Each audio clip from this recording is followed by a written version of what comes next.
1930s. The complex covers about 413 acres and it's at its peak housed around 10,000 inmates, making it one of the world's largest correctional institutions.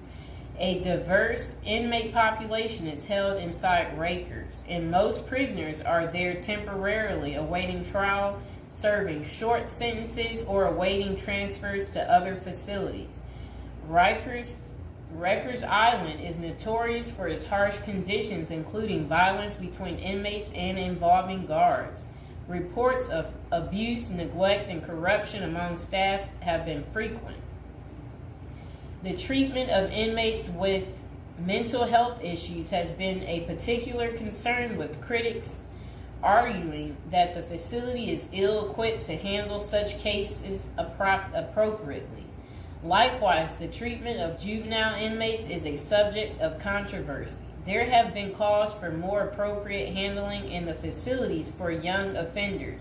Numerous lawsuits and human rights investigations have targeted the conditions at Rikers Island, often focusing on issues like solitary confinement, the use of force by guards, and the prolonged detention of inmates awaiting trial.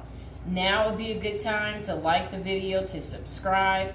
And are you guys enjoying the prison series? Do you like hearing about all the different prisons, learning with me together? If so, go ahead and comment below. So, when visiting Rikers, journalists and prison reforms discovered temporary holding cells described as covered with rotten food, urine and feces and blood. Inmates were using plastic sheets for blankets and cardboard boxes for beds. Maggots crawled over everything. Up to 26 men were crowded into a single cell where they used plastic bags as toilets. Prisoners kept in holding cells, which should be used for only 24 hours or less, often stayed there for more than a week awaiting transfer. In that time, food and medical services were not routinely provided. Now let's hear that paragraph again, just a small bit of it. So, this was what journalists had noticed when visiting Rikers Island. The prison reformers discovered temporary holding cells described as covered with rotten food, urine, feces, and blood. Inmates were using plastic sheets for blankets and cardboard boxes for beds. Maggots crawled over everything. Up to 26 men were crowded into a single cell where they used plastic bags as toilets. That does not sound good, does it, people? It's disgusting. So over the years, there have been various attempts to reform Rikers Island, focusing on improving conditions, reducing violence, and providing better mental health care. Amid mounting pressure, activists and political leaders have urged the city to close Rikers Island. In 2019, the New York City Council voted to close the jail completely by 2026, intending to replace it with smaller, more modern jails located closer to the city's main courthouse. I hope you guys enjoyed the video. Please like, share, and subscribe.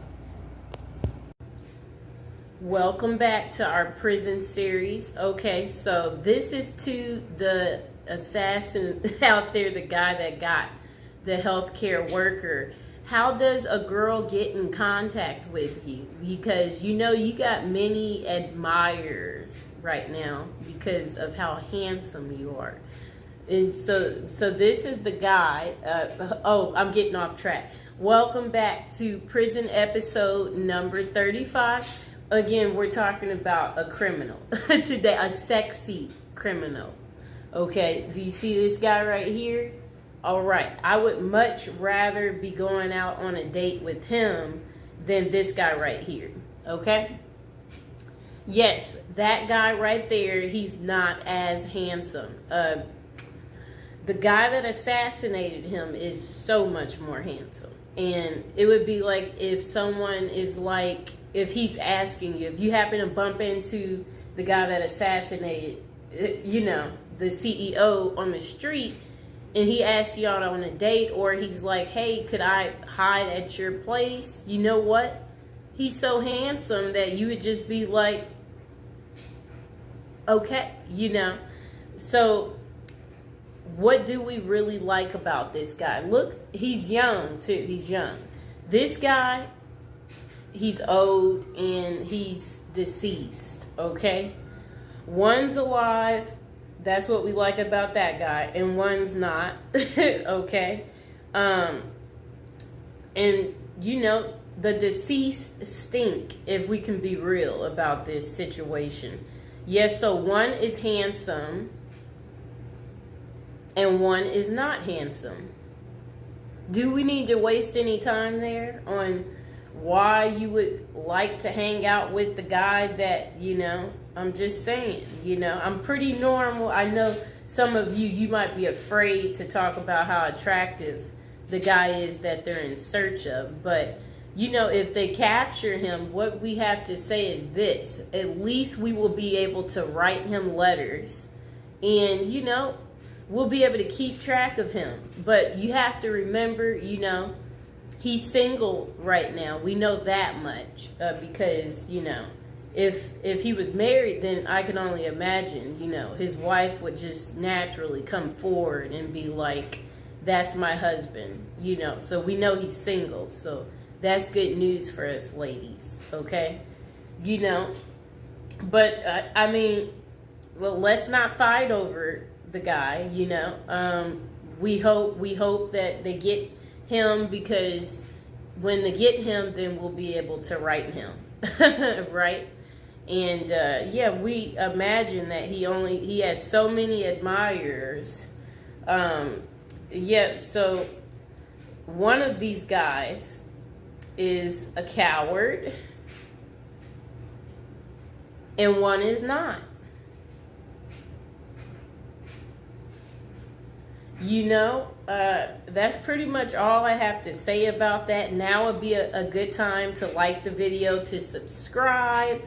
Is there anybody else out there who's just secretly admiring this guy right here, and you too want to get in contact with him, and you're just thinking, where are you? We want to see you. You know what I'm saying?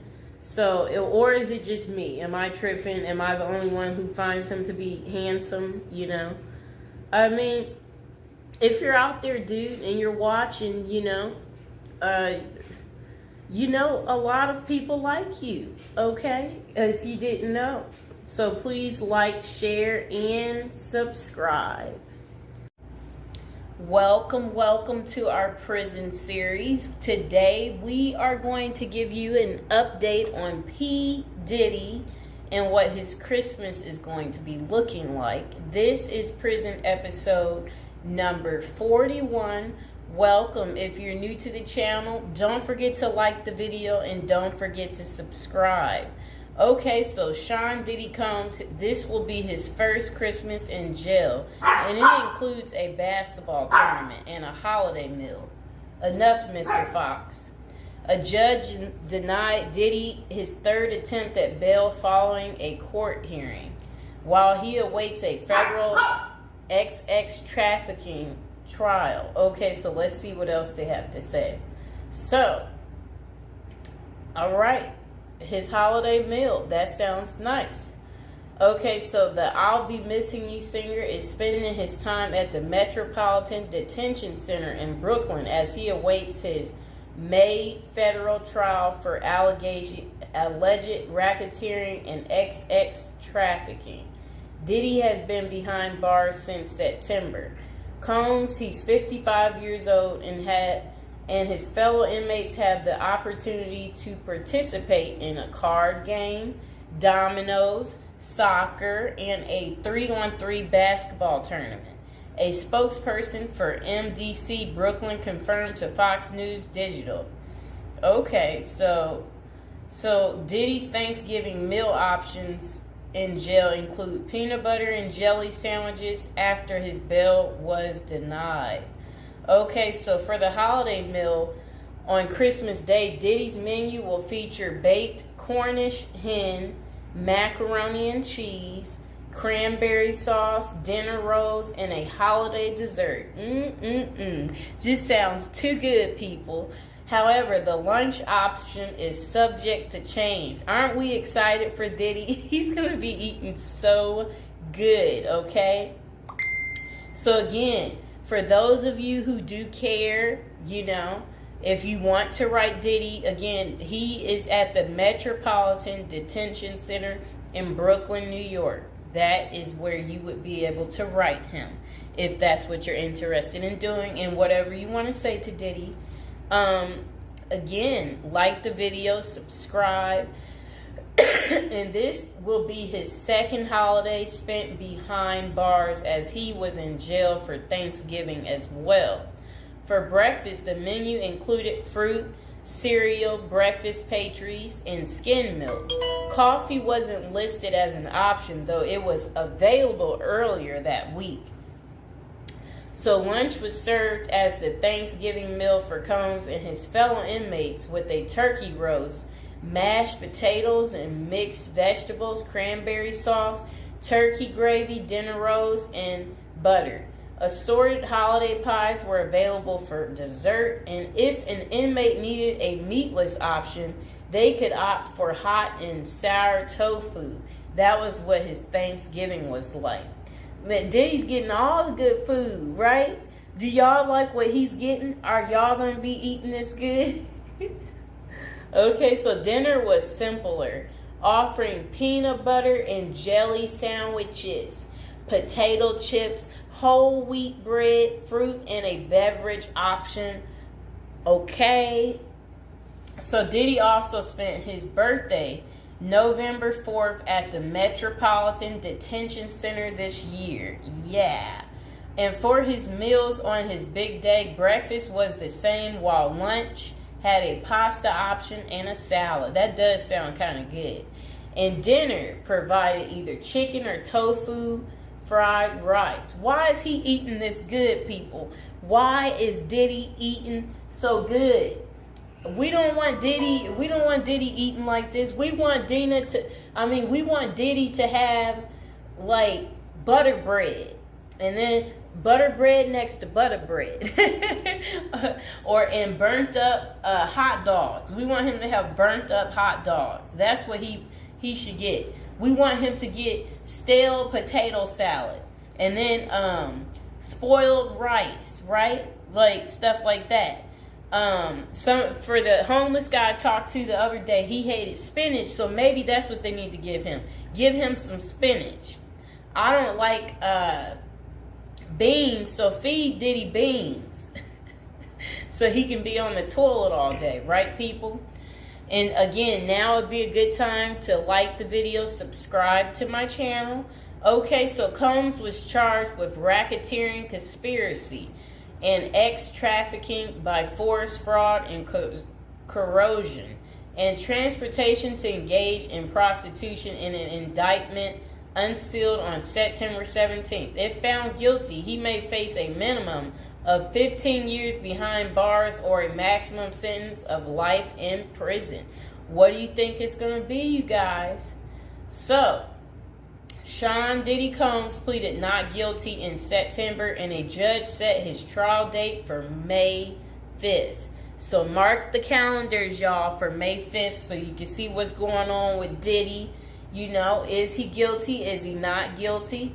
We're going to have to wait and see. So authorities say Combs ran a criminal enterprise through his businesses, including Bad Boy Entertainment, Combs Enterprises, and Combs Global, among others. He used firearms, threats of violence, verbal and emotional, physical, and lots of other abuse to fulfill his sexual desires, according to the unsealed indictment previously obtained by Fox News Digital.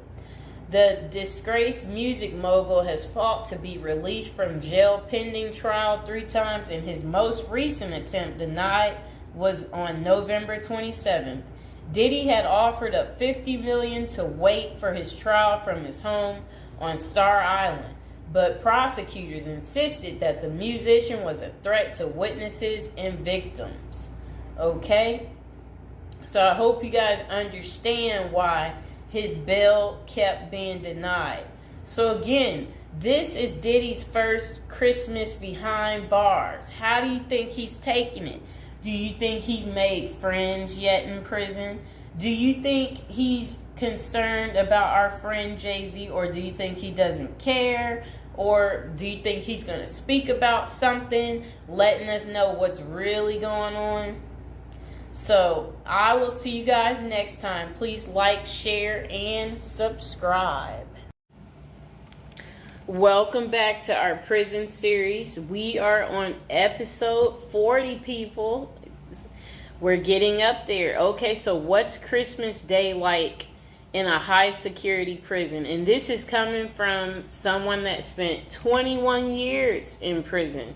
So, they said, of course, Christmas in prison isn't like Christmas out there in the real world. But at the end of the day, it's still Christmas, and the effort is made at some institutions to make inmates feel the holiday cheer. The person said during their 21 years of incarceration at 7 different federal facilities, they witnessed the whole spectrum in regards to what inmates and staff were willing to do during the holiday season. A lot of inmates didn't care. It was just another day on the calendar to them. They were more interested in gangs and drugs and politics and making moves. The same with the staff. Some correctional officers and administrative officials could care less. They were there to do a job, and Christmas didn't come into the equation. But Christmas in prison can be special if the staff and inmates cooperate to make it so. Prison life is bleak and stark. Even the hardcore convicts need a little Christmas spirit. It helps to lighten the mood, let everyone relax, and even put their guard down for a minute. The following is what I experienced at the various institutions I was housed at during Christmas time, and how it differs from the life on the outside. It was never super special, but it helped to break the routine. And okay, so then they said presents. Getting presents in prison is frowned upon. You always hear the stories of the XX predators putting candy on the new inmate's bed. And if that new inmate takes the candy, well, you get the picture. Anytime someone gives you something in prison, it immediately makes your radar go up. Like, what is this dude's angle, or what is he after? That means there is no secret Santa or gift exchange in prison. A secret Santa present on your bunk might mean someone is trying to make a move on you in a way that you might not want. If someone did that to me, I would be out on the tier trying to find out who it was so I could beat them up. And now would be a good time to like the video and to subscribe to the channel.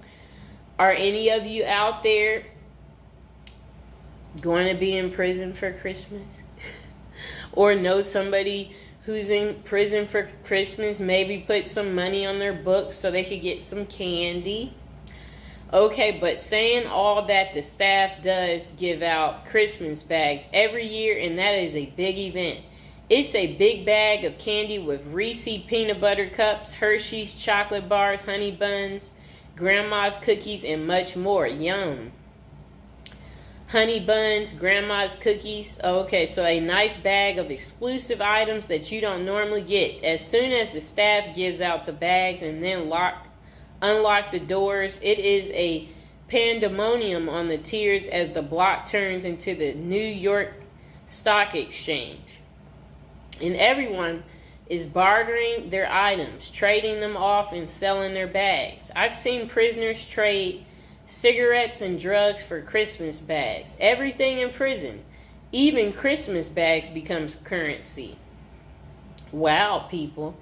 Okay, so relatives. The only time you see your relatives in prison is out on what prisoners call the dance floor, the visiting room. All bureaus of prison facilities have visited on Christmas and all the other holidays, but the visiting rooms have limited space, and it's not like everyone's relatives are coming to see them. Okay? Only the lucky few in prison get visits on Christmas. For most inmates, the only time they see their relatives at Christmas is when their family members are locked up with them. I had a few visits on Christmas, though. There is usually a tree with presents under it and an inmate photographer so that you can take pictures and document your holiday visit with your family.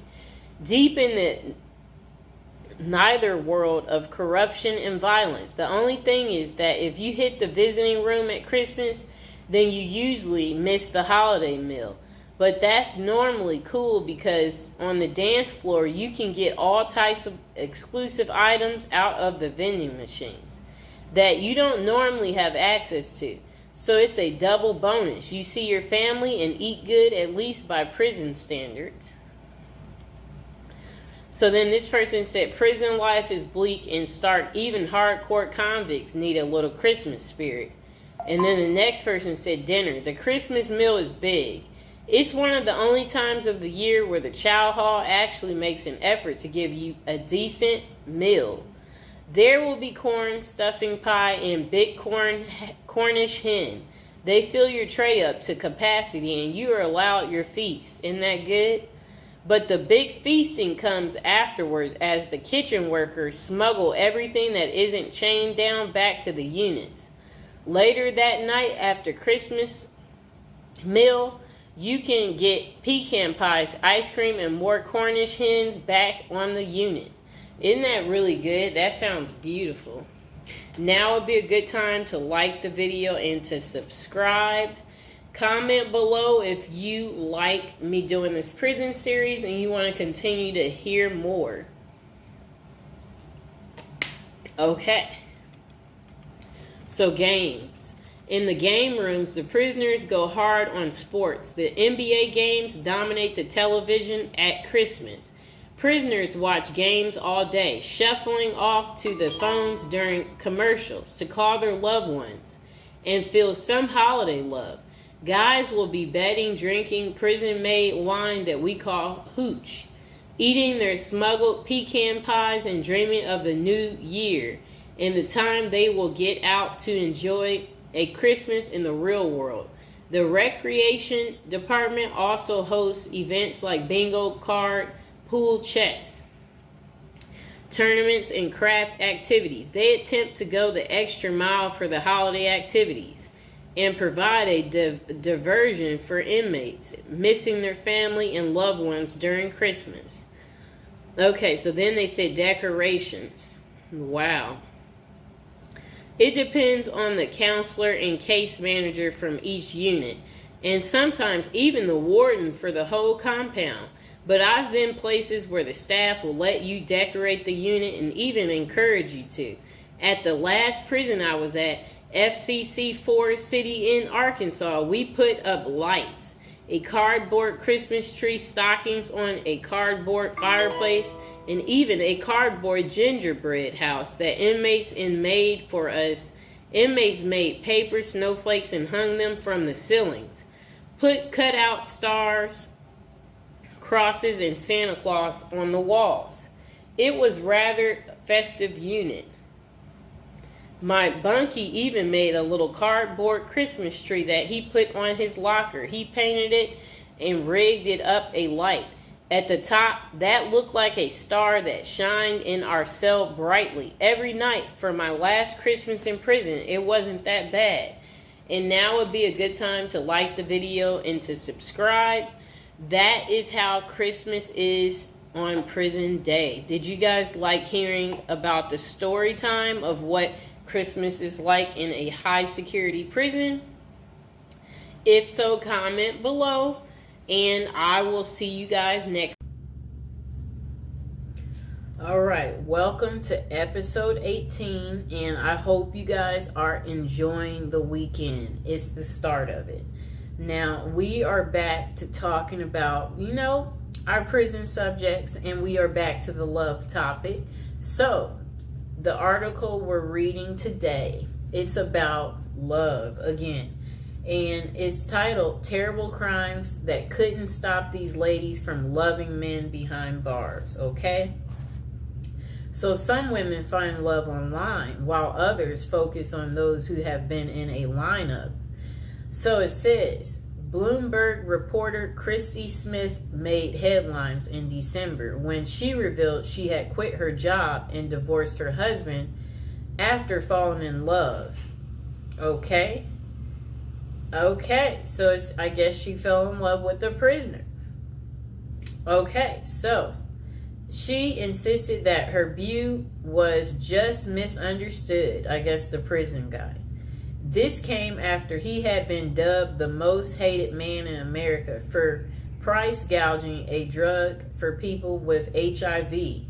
Bizarre though, the story was Smith, I believe that's her last name. Yeah, Christy, I don't know why they won't just call her Christy, has plenty of company. For every incarcerated man, it seems there's a woman interested in being his pen pal or more. Okay? Christy Smith, a former journalist who helped break the story of a white-collar criminal, Martin Shkreli, Wright became romantically involved with him while he served a federal prison sentence for fraud. Okay, I'm about to show her. She looks fairly normal, too. She's, normal looking lady. And, he's the genius. I'm trying to say, I guess, he thought he was the genius. He didn't know he would get caught. It's a trend explored in the book Love Lockdown, Dating, XXX, and Marriage in America's Prisons. Okay. Greenwood decided to start researching prison marriages after her own extensive correspondence with jail white-collar criminal Samuel Israel III, currently serving a 22-year sentence in Butner, North Carolina federal prison for mail fraud and investment advisor fraud. Oh no. Some of this, it does make you wonder, how do these people get into committing these crimes? Or what? How does it start? What do you get away with one thing, and then it makes you think, oh, I could do that again and get away with it, and then you keep getting comfortable enough. You get so comfortable that you keep on, and then you eventually leave footprints. Okay, so this guy, I guess his name is Israel, it said he had faked his death by staging a suicidal plunge off the Bear Mountain Bridge in upstate New York in June 2008. He turned himself in to the feds 3 weeks later, and Greenwood reached out to him whilst researching her first book, Playing Dead, about people who fake their own deaths or disappearances. They have stayed in touch for 7 years, corresponding frequently, although they have never met. Quite interesting, right, people? I think we know people like this, where you're online friends, and for whatever reason, y'all stay in touch. I don't know what that's about, why people want to do that, because it's I don't want to do it, so I don't know why people want to do it. Okay. Throughout the half dozen years I've known Sam, he has gone from my subject to my stalker to my friend, she writes, nodding that the correspondence helped her understand the laser-like attention an inmate with little to do can lavish on a lady. For her latest book, Greenwood followed the lives of 5 couples who met while one of them was incarcerated. Okay. I don't know what that means. I'm just trying to say, whatever they wrote was very confusing what came next. So, to prison wives who have long histories with their men, MWI. Okay? Women are seen as pathetic losers, or worse yet, prison groupies. Let's just label them a prison groupie. But what she found was were relationships that were at times romantic, messy, complicated, and sometimes heartbreaking. In other words, not too unlike those in the real world. One couple includes Joe, an ex-Army medic who had worked as a prison guard at a Kansas City jail, and Benny Reed, who was serving a 10-year sentence in the maximum security Oregon State Penitentiary for the attempted murder of his then girlfriend. It shows Joe and Benny Reed, who met on a prison pen pal site on their wedding day, and they are kissing. I'm going to show the picture. That's her prison boo. You see that? How romantic. The pair met on a prison pen pal site. Joe knew the stigma of associating with a felon, but it didn't deter her. In recovery herself from an addiction to pain pills, Joe credited Benny with making me the best possible version of myself. I think these women tend to be very nurturing.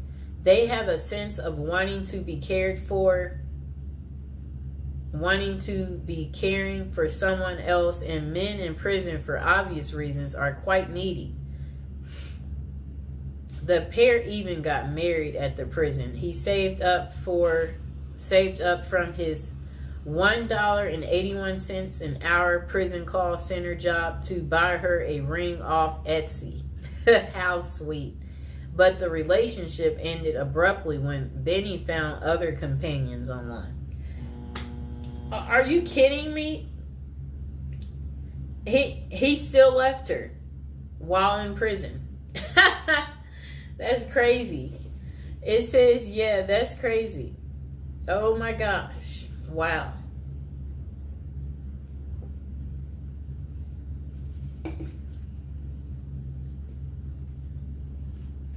I'll reread that part for you. The pair had even got engaged at the prison. He saved up from his $1.81 an hour prison call center job to buy her a ring off Etsy. But the relationship, it ended abruptly when Benny found other companions online. Wow. Even in prison, they cheat and they're greedy. Just why do women fall for imprisoned men? According to Dr. Fred Berlin, director of the Johns Hopkins XXX and Gender Clinic, there tends to be this trait of intense mothering in prison wives, writes Greenwood. I think these women tend to be very nurturing. They have a sense of wanting to be caring for someone else, and men in prison, for obvious reasons, are quite needy. But not every prison wife goes into a pen pal relationship looking for love. Sheila Rule, a longtime foreign correspondent for New York Times, met Joe Robinson while doing volunteer work for a prison ministry.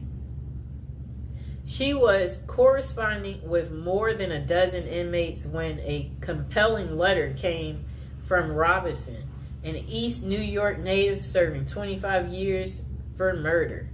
I have to look at this close up. I guess she was really lonely too. Okay, I'm looking at them. Oh, how are they in bed together? They must. She must like spent that one weekend day with him. This is funny. He has on regular clothes. Let me show the picture. Yep, she met him during her volunteer. Okay, so look. That lady I showed you, Sheila, a longtime foreign correspondent for New York Times, met Joe Robinson, the guy that you saw there, while doing volunteer work for a prison ministry. She was corresponding with more than a dozen inmates when a compelling letter came from Robinson, an East New York native serving 25 years for murder. As a pen pal, he was looking for a young lady, and Rule, who had been married twice, was in her 50s, 20 years his senior. She let him down and flat out told him that she couldn't be his companion but could be his friend. For a year, the two exchanged letters that were deeply vulnerable but very flirtatious. In 2003, he convinced her to visit him in person, where the relationship switched from friendship to romance. And they wed in 2005. That's 2 years later after he convinced her to visit him. They've now been married 15 years, 12 of which Robinson was in prison. She says the marriage is happy and familiar like an old shoe. That's so funny. Like, it's like a shoe. Still, Rue initially told few people about the relationship. When she decided to tell a friend she thought was progressive, the friend asked how she could be with someone charged with murder. I'm not marrying Joe's past, she told the friend. I'm marrying the person he's become. Do you like her excuse? So that's the end of Terrible Crimes. How it couldn't stop these ladies from marrying men behind bars. I hope you guys liked the video. Don't forget to like and subscribe. Let me know, are you enjoying the prison series? Is it very lovey-dovey? Is it giving you the romance that you seek in your life? And if you are enjoying it, let me know in the comments below. All right. Okay, welcome back. We are on prison episode number 8. So today we'll be talking about how to prepare to go to prison if you know you're going. So prison is all the rage in Hollywood. We've all seen Oz, the Shawshank Redemption, Orange is the New Black, and Con Air. Their creators got some of the facts right, but they don't tell you how to prepare for prison, do they? If you're going to prison, our goal is to help you in your preparation for incarceration journey. So that's what we want to talk about to help you out. And if you're interested in learning more about prison life and how to prepare, they said online they have a copy of a book. It's like a little pamphlet, Federal Prison Handbook. And if you guys really, really need it, go ahead and comment below, and while you're thinking about it, subscribe. And I should be able to include some type of link below to hopefully help you. I hope I don't forget to put it down below. Or consider hiring Zukis Consulting Group to assist you in preparing for going to prison.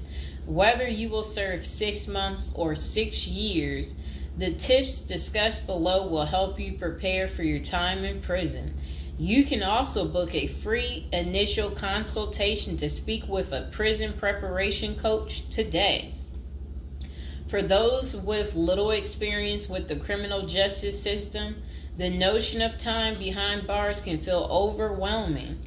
It can feel as though there is nowhere to turn, and any information you read online seems to contradict other information you've seen.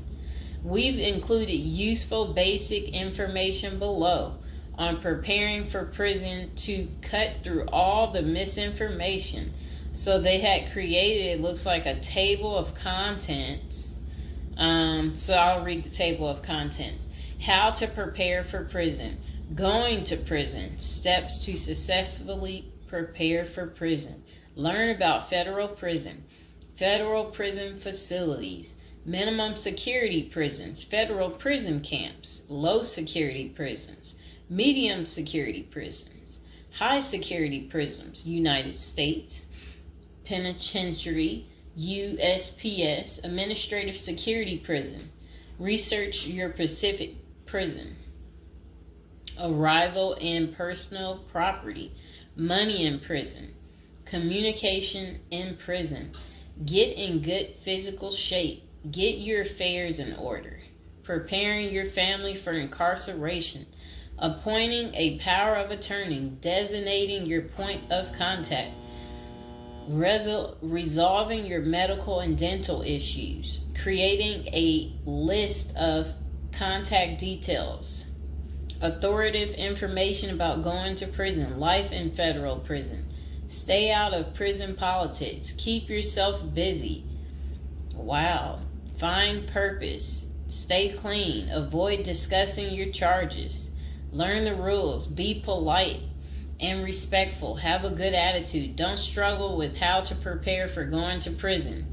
We're here to help. If only Diddy had this. Okay, so now let's get into how to prepare for prison. It's essential to prepare in advance if you have been convicted or pleaded guilty to a criminal offense and are waiting for sentencing. According to the United States Sentencing Commission, the average federal prison sentence imposed is approximately 147 months. That's a lot. Less than 20% of offenders serve a prison term below 5 years. This means no matter the nature of your offense, your confinement to federal prison will likely disrupt your normal life for a minimum of a couple of years. Essentially, adequate prison preparation eases the transition to your new life behind bars. It might not take away the hard realities that follow losing your freedom, but knowing what to expect and how to navigate your life inside the prison can be the difference between a smooth transition and a turbulent offset. Losing your freedom is hard enough, especially for your emotional and psychological well-being. Thus, managing any preventable hardships or mishaps can go a long way in promoting your mental health while serving your sentence. At Zeus Consulting Group, we help potential federal prisoners prepare for their incarceration by equipping them with information to navigate their life behind bars. Our criminal justice system largely fails to reform convicts. Hence, if you are keen on going through your sentence as smoothly and as quickly as possible and transitioning back to an active life afterward, we are here to assist you. If you get in touch with us immediately after your conviction, our team can offer expert coaching on making a favorable impression at sentencing to secure a more lenient judgment. In addition, we coach our clients on how to live a meaningful life during confinement by cultivating their abilities, keeping them out of trouble, and developing an excellent record. These are essential factors that can enhance your overall life in prison and improve your chances of serving a shorter sentence. Okay, now let's get to the part talking about going to prison, steps to successfully prepare for prison. At the Zuski's Consulting Group, they walk through the various steps you need to take adequately to prepare for a smoother transition in your life in prison. Generally, criminal conviction comes with potentially life-changing consequences, and the period before incarceration is the hardest for most people and their families. We understand you may be stressed and anxious about what lies ahead. For this reason, we are committed to providing you with essential coaching that you can implement immediately to get you ready for custody. Let us take a look at some of these preparing for incarceration tips. Learn about federal prison. Depending on the nature of your offense, the court might order you to self-surrender, or you may go into the custody of the U.S. Marshal Service. Whichever way, you need to arm yourself with knowledge on what to expect in the federal prison you report to. This means reading quality prison preparation books and speaking with a knowledgeable advisor who has ideally done substantial prison time in the system where you will be incarcerated and at the same security level. So if you know someone who has served as much time for you as the same charge that you have, that's the mentor you should be talking to and linking up with to learn more about what prison life might be like. Okay, so it says the Federal Prison Handbook, the definitive guide to Surviving the Federal Bureau of Prison is the best book for this.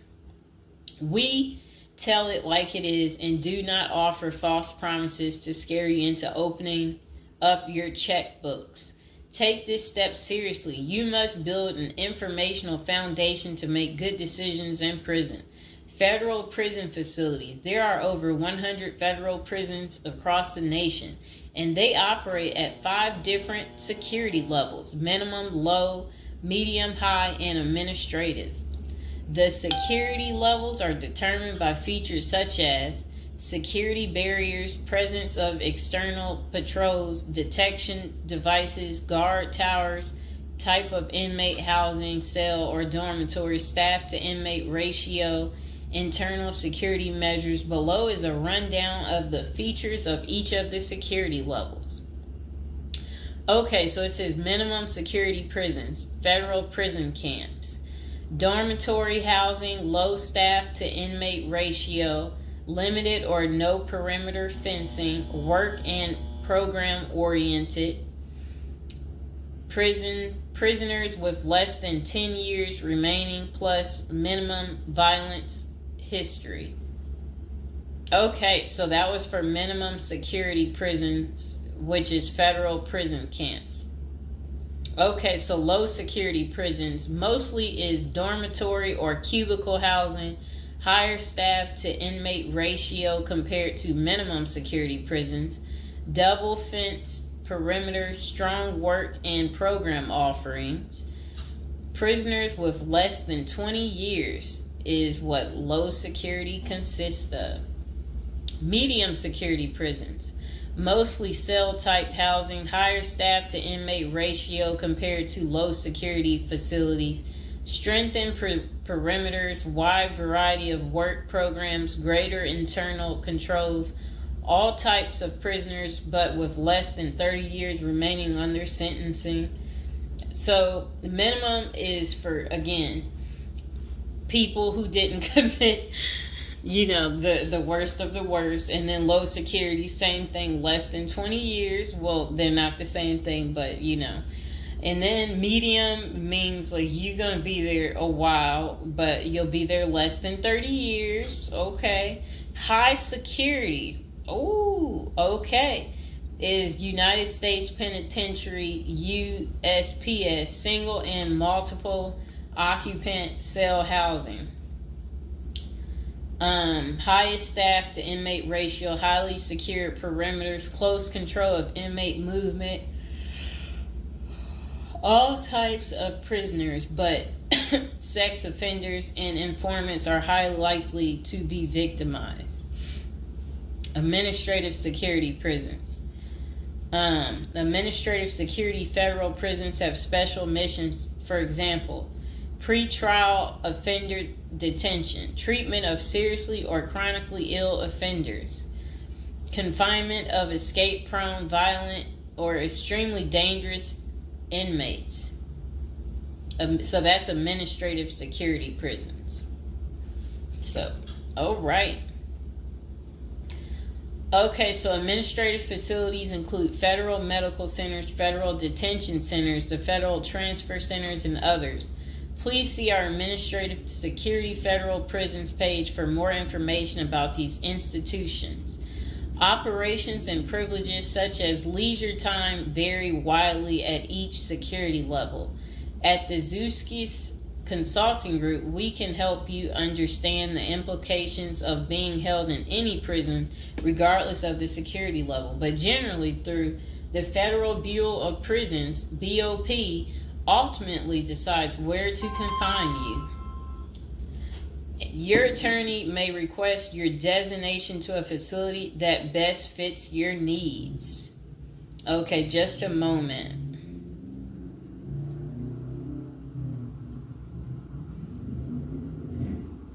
I'm trying to figure out how do I'm going to this. Let's see.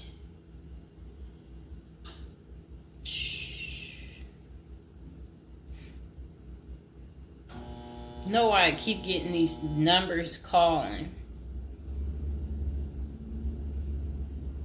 Okay, back to where we were. Research your Pacific prison. If you are ordered to surrender, go to our federal prison profile section and locate the Pacific profile of your upcoming prison. Once there, you can read about the particular prison and life therein. You can also download the prison's admission and orientation handbook and commissary forms. These will provide an overview of opportunities available at the prison and protocols for education, recreation, housing, health, psychology services, and more. This is a valuable Prison Pacific information that can be very helpful in your journey in preparing for incarceration. Okay, so arrival and personal property. Whichever prison facility you are designated to, prison staff from medical case management and psychology services interview and screen you upon arrival. Later, you join the admission and orientation program for formal orientation into the facility's procedures, programs, policies, and services.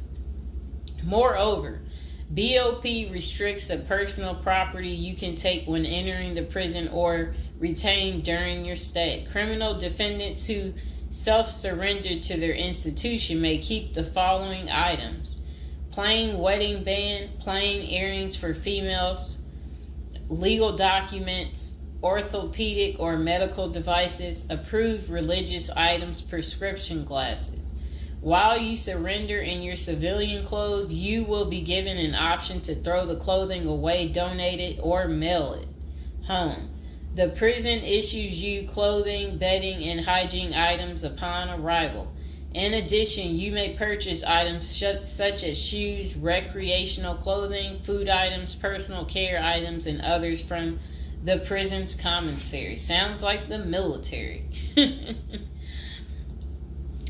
Once you are in custody, there are Pacific guidelines regulating possession of any of these items. We at the Zuski Consulting Group can help you get ready for custody by explaining these processes and privileges. Money in prison. You can have money in federal prison, but the funds remain in your inmate trust fund account. These funds may be used for commissary purchases, telephone, email, and other authorized activities. Appoint someone you trust to act as a business or financial manager. Your spouse or attorney or close friend, you may want to give this person power of attorney and arrange for the bank to allow them to make withdrawals from your account. Arrange to have them send money monthly or quarterly if you can afford it. Ask for between $400 and $700 a month. This will allow you to spend $360 at the commissary each month. Use a maximum of 300 minutes of phone calls each month. Purchase MP3 player songs and use the BOP's inmate email system. This investment will make your prison time go by faster. It's worth the expenses if you and your family can afford it. So again, ask your family to send you about $400 to $700 a month, because the commissary, they allow you to spend $360 a month, and then they're just saying that use a maximum of 300 minutes, of phone calls each month, and then you should be able to use the inmate email system too. In addition, your family and friends can send you money through MoneyGram, Western Union, United States Postal Service. Please see our page on sending money to federal inmates to learn more. Note that your account number must be affixed to all such transactions. Funds sent through MoneyGram and Western Union are processed every day of the week, including holidays. Communication in prison. Communication with family and friends is essential during your time in prison. In addition to fostering your emotional well-being, maintaining ties increases the possibility of successful re-entry into the community. The Bureau of Prisons provides the following communication avenues for prisoners and their families and friends. Inmates and receiving parties have the option to pay for phone calls.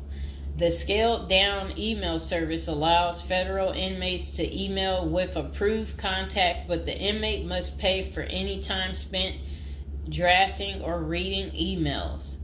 Inmates may send and receive mail through the U.S. Postal Service. Prisoners may receive subscriptions directly from the publisher without prior approval, newspapers, magazines, and journals. Okay. Get in good physical shape. Exercise has immense health benefits, both physical and mental. It is normal to get depressed as you contemplate preparing for incarceration. However, exercise can help keep stress levels down and allow you to focus on what matters most, creating a positive transition to better your experience in prison. You will have plenty of time in prison to develop good fitness. However, starting now is beneficial as you equally need your energy levels at peak as you rush against time to get your affairs in order. Moreover, if you end up confined, especially in a higher security facility, looking physically fit may play to your advantage, though you should purpose to stay out of all conflicts at all costs. There probably isn't any pressuring need to learn how to fight if you are housed at a camp, minimum security, or low security federal prisons. But if you're headed to a higher security level, you may want to hire a personal trainer to become as fit as possible, even if that just means looking tough.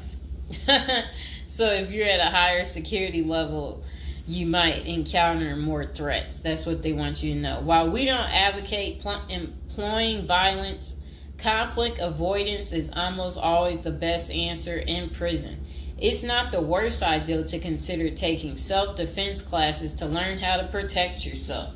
This is essential piece of how to prepare for prison.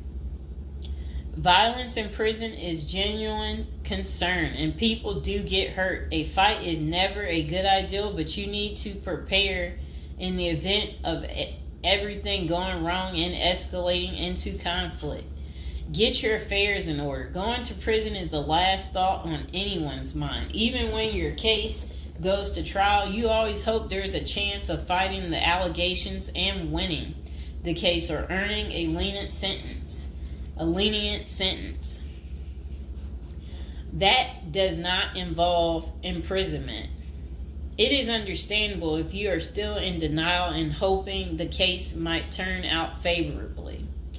However, denial only works against you, as it may hinder you from taking advantage of the short time you have to get your affairs in order.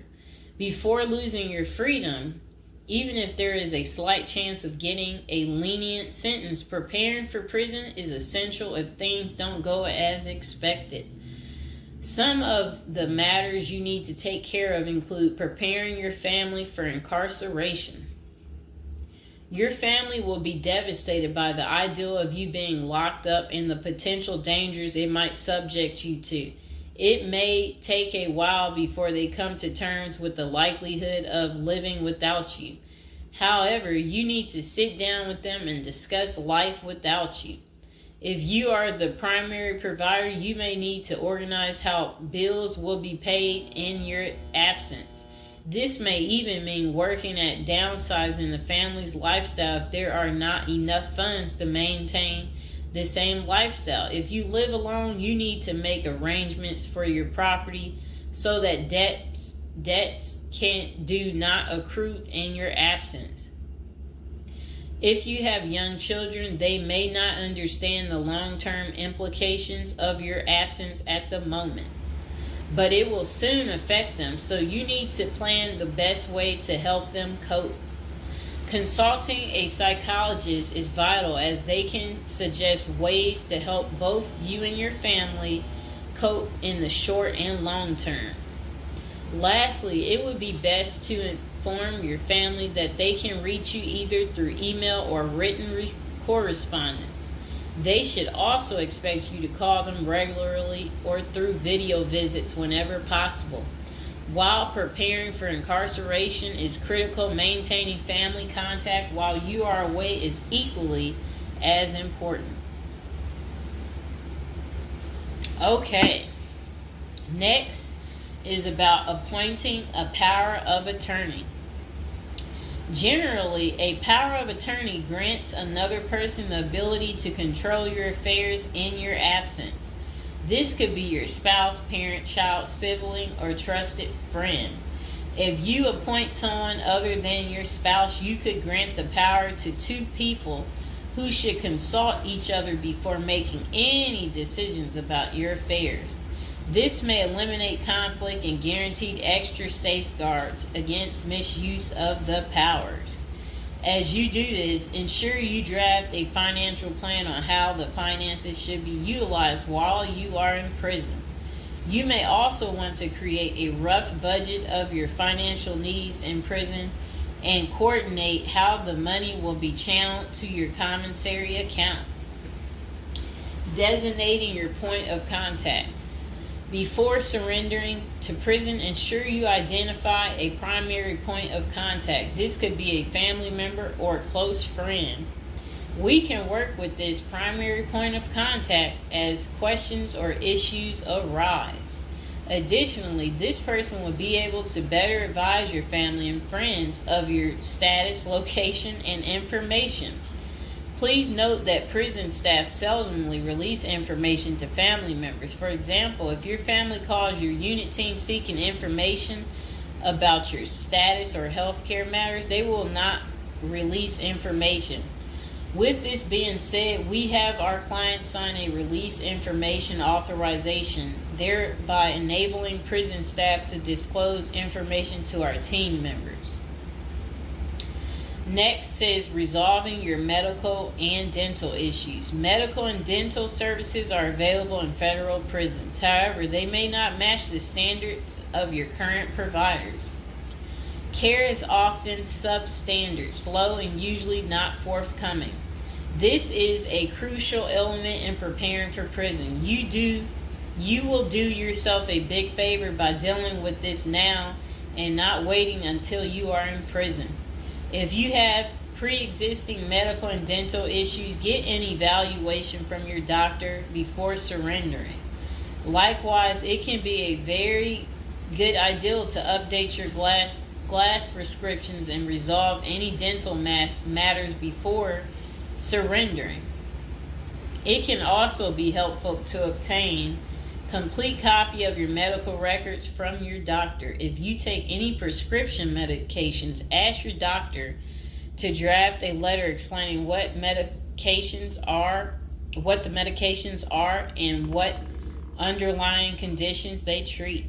While you can submit these documents to your prison's health service upon arrival, our team can also use these in cases of prison staff not adequately treating medical conditions. In these cases, it is critical that we have underlying documentation, as this helps us motivate prison healthcare staff. Creating a list of contact information. Before going to prison, prepare a list with contact numbers, mailing addresses, email addresses for all the people you may need to contact during your confinement. This way, you will not get stranded whenever you want to contact a particular person. Additionally, try to fit this contact list on one double-sided page. Many receiving and discharge officers will allow self-surrendering inmates to retain this page. If not, we also recommend our clients provide us with a copy of their contact list. We overnight this contact list to our clients on the day of their arrival. Authoritative information about going to prison. In the past, people used to go to prison utterly oblivious of what lays ahead and would endure untold hardships before they adjusted to their new life. This is not the case today. There are dozens of books, guides, and other programs that help defendants prepare for their life behind bars. While we cannot attest to other firms, books, or products, our team regularly assists clients preparing for prison.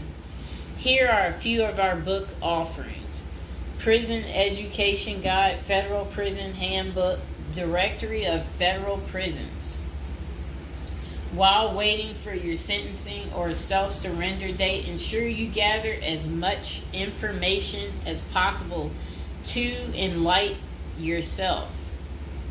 Most prison preparation resources are written or produced by ex-convicts who have served long sentences in federal prisons, or experts who have worked closely with the inmates and are familiar with the criminal justice system.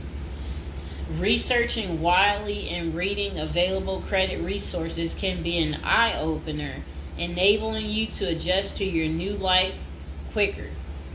Aside from reading prison preparation books and guides, you may also seek out prison consultants to answer your questions and provide insights on the ins and outs of prison.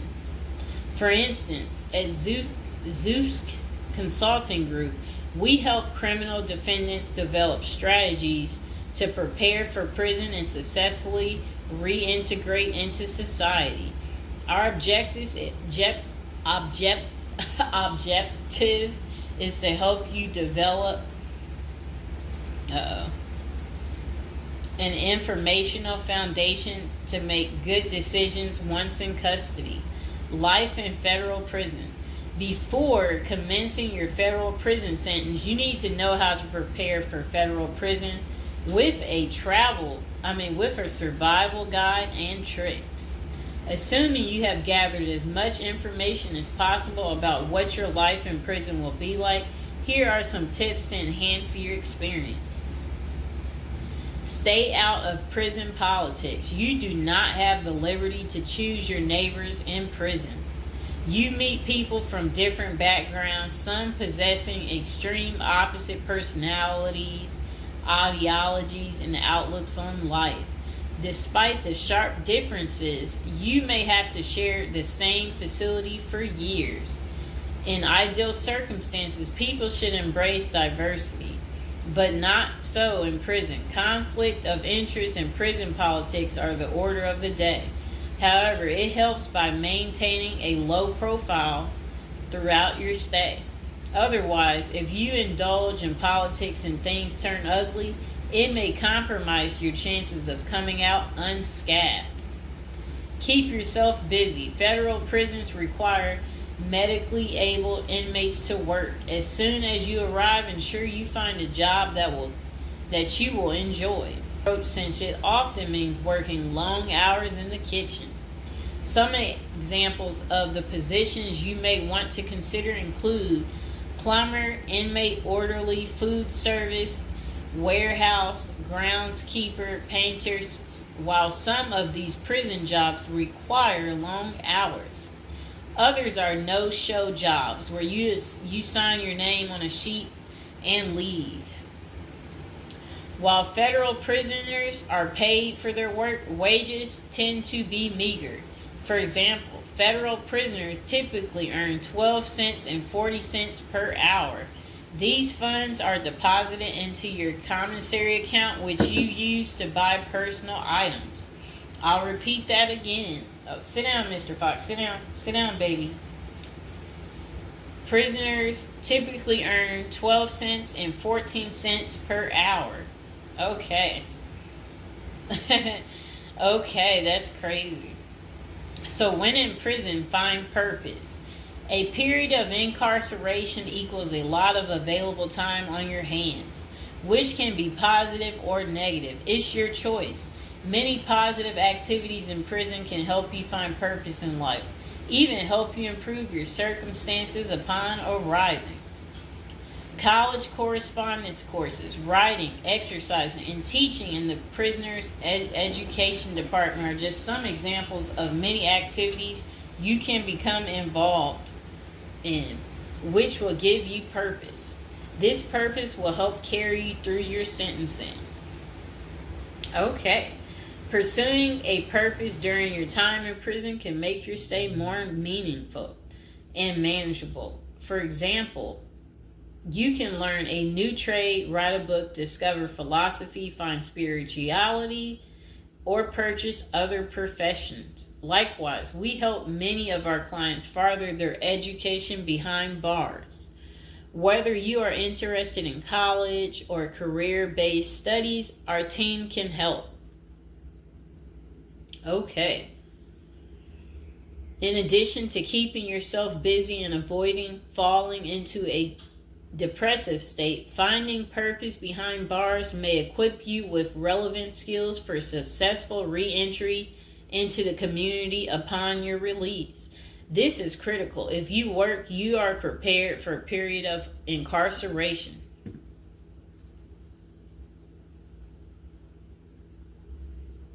So, yes, that's very critical.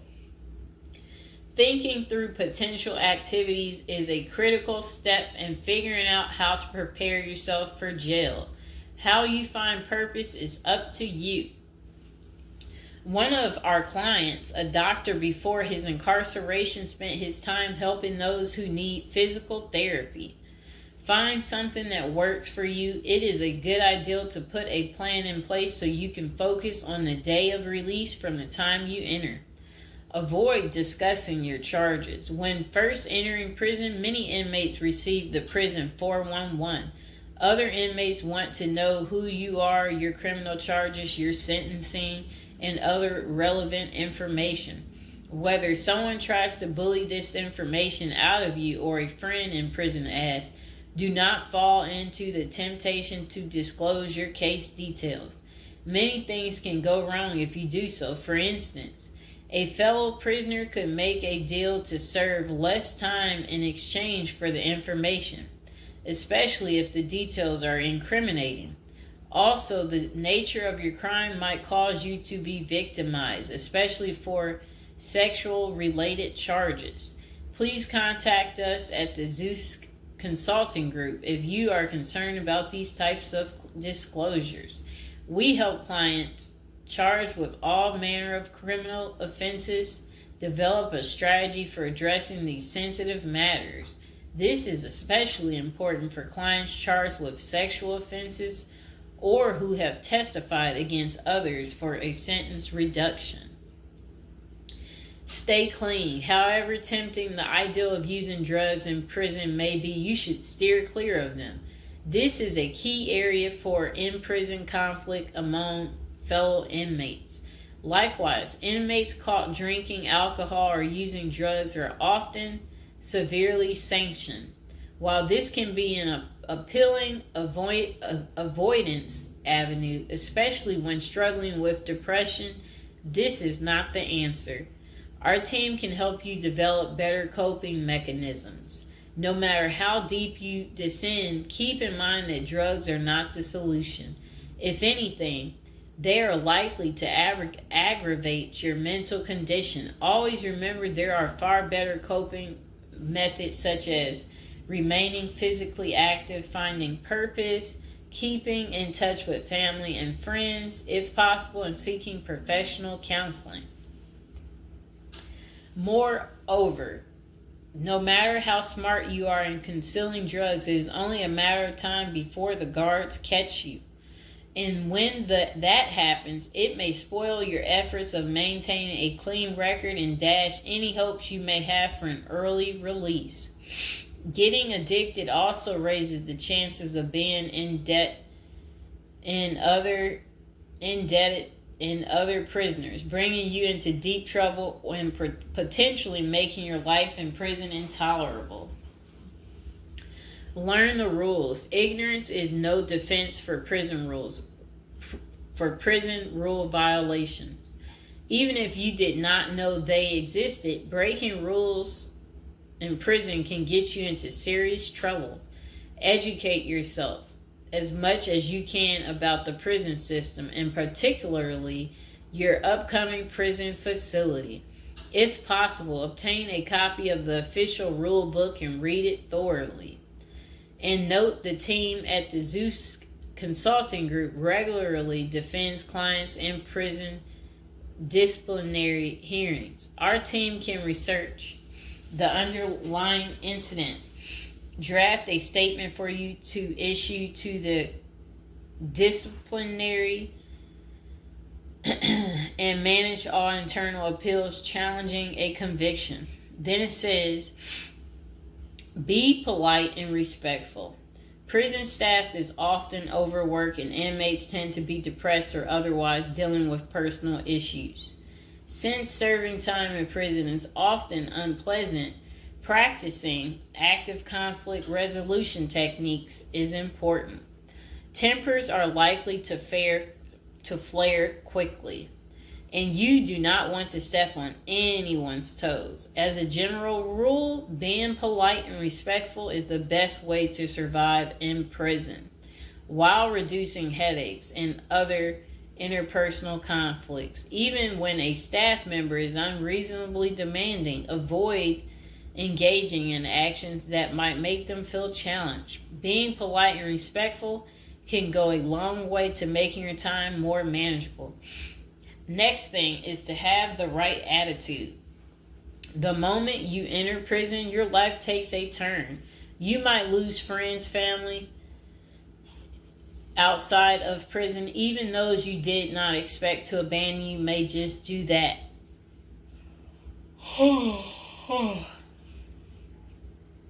You are pretty much on your own inside prison. Other inmates may try to take advantage of you. Going to the guards for help is often a bad idea, and that can have serious repercussions. With such a gloomy situation, you need to polish up your attitude and prepare for incarceration. Having the right attitude can help you surmount the prison reality and build something positive out of the situation. The team at Zeus Consulting Group can help you prepare for the experience to come and plan for the unexpected. Prison time doesn't mean a death sentence, quite opposite. It says, if you lost your license because of a criminal conviction, they can help you launch a new career. Okay. So they're just saying basically, there's no reason you can't leave prison without a degree or a better prospect for the future. Don't struggle with how to prepare for prison. It says that use the Zeus Consulting Group and let them help you. Okay, because they're basically saying prison is never easy.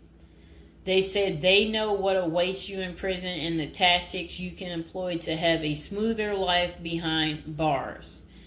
Going to jail or prison is never easy, but with directed effort, you can lead a productive life during this experience and after. Okay, so that is pretty much how you prepare if you are going to prison. If you've watched this far, type in the comments below this far, and I hope you enjoyed the video. Please like, share, and subscribe. Welcome to episode 2, back on our prison is a retirement plan for seniors. And today we're going to be talking about people using prison as a retirement plan in Japan, of all places. Okay, let's get to it. So they said seniors in Japan are having to steal just to cover basic expenses, but it's all part of their plan. You see, the sentence for their crime sends them to a place where they find a sense of community, receive free room and board, and have a caregiver 24/7.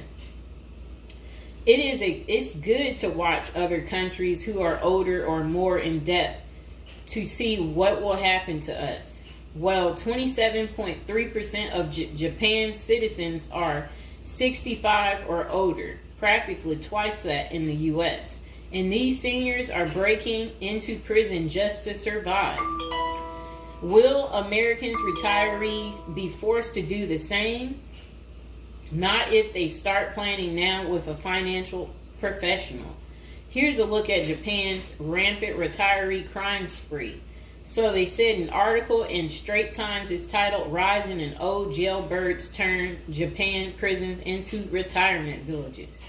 It points out that a record 47,632 people in Japan aged 65 or over were arrested in 2015. Over 70% were caught for petty crimes such as shoplifting. When retirees have to steal just to survive, it's clear that their plan didn't include saving enough money to cover basic living expenses. What's worse is that Japan's elderly inmates are rehabilitated, kicked back into society, and stuck in the same boat they were before. They haven't gotten any younger, and they still don't have enough income. So do they get a job and start saving for their slow-go years? No, they steal a bunch of bananas for breakfast and get thrown right back into the slammer.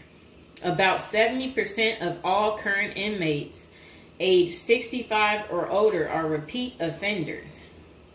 Why do these seniors live this type of retirement? Well, besides the fact that they did not plan successfully, their retirement strategy didn't include any plan for long-term care either. But prisons did. A roof over their head, 3 meals a day, no utility bills, and free unlimited health care are all provided. A research firm coined Japanese prison state-sponsored retirement villages, and one of prison's demographics includes a 50.6 age average, with the oldest being 88 years old. That same prison was recently refurbished to accommodate their demographic, including 500 private well-lit cells, each with its own desk, chair, and well-lit cells, each with its... Oh, okay. They said also comes with a wooden bed and television set. Steps in the public areas are even upgraded with ramps and handrails. Does that sound like a prison to you, or is it closer to the retirement home where individuals visit the grandparents? By 2025, 1 in 3 citizens of Japan will be age 65 or older, and 1 in 5 will be 75 or older. 2025 isn't that far away, and the U.S. demographics isn't getting any younger. Medicaid and Medicare are drastically underfunded and facing problems similar to Social Security still. Prison is better than no plan, and a ward of the state doesn't have to live on the street and steal bread.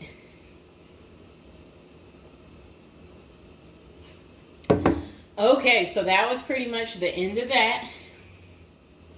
Do you guys feel sorry for them? Do you agree with it?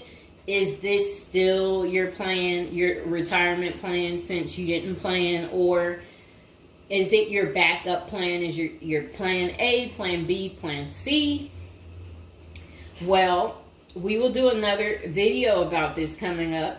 Just be patient, and we will get to it, and we will find out if